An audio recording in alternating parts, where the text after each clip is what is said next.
make that emotion better. Heck yeah. Thanks for that response. I appreciate it.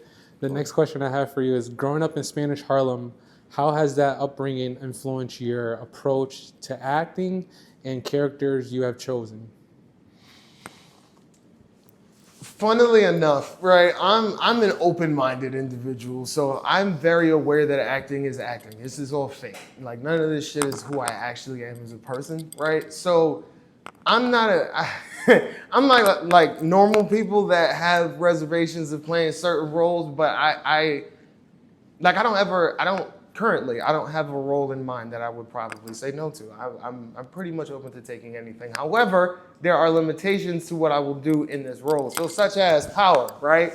I made it abundantly clear that in original Power, every light-skinned character in that show wound up snitching. I can't do that. So I lived in the projects when I got hired. I was like, bro, I can't go home if y'all have me snitch in the first season. Like, this ain't gonna work. So They just have to understand. they just gotta understand. Those are like, it's almost like something called a rider in your contract where you like have to have this thing to be able to work. That's more or less, just don't make me look bad. Like, as long as I don't look bad, I'm cool. I can play whatever, just don't make me look bad. Heck yeah. You've been open about using your platform to share personal experiences. How do you balance your public, personal with your private life? It's difficult. It's difficult because, to an extent, okay, what makes it difficult is once you succeed in public, you can't fail in private.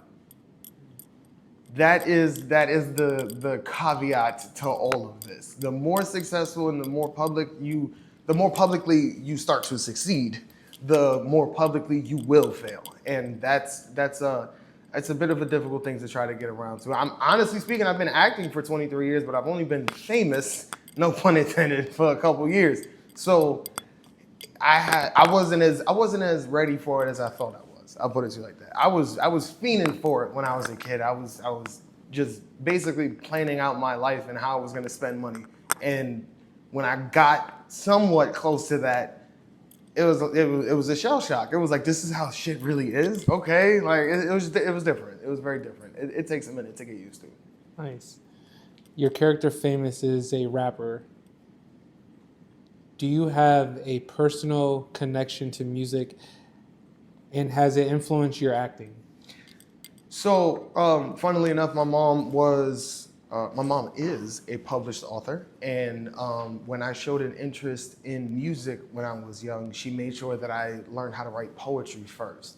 So I did that for years, and then I wound up starting to make music. And I've always kept them separate, which is funny. I've always kept them very separate. I had a completely different rap name. Not telling you that. I had a completely different rap. This is when I was in high school and shit. But like, I had a completely different rap name, and I wasn't necessarily trying to mix the two because, to an extent, I felt like it kind of, and this is no disrespect to anybody that does it, but I'm just saying for me personally, it felt kind of cheesy if I were to try, at the time that my music was starting to do a little numbers and shit, I felt like it'd be cheesy for me to try to mix the two because I'd never be able to separate them after that. Mm-hmm. Once I mix the two and I become a rapping actor or a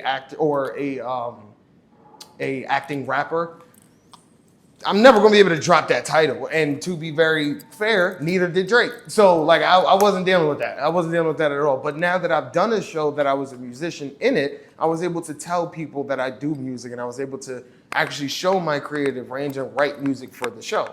So that opened up a lot of doors for me I did not realize wouldn't even happen. Nice. Do you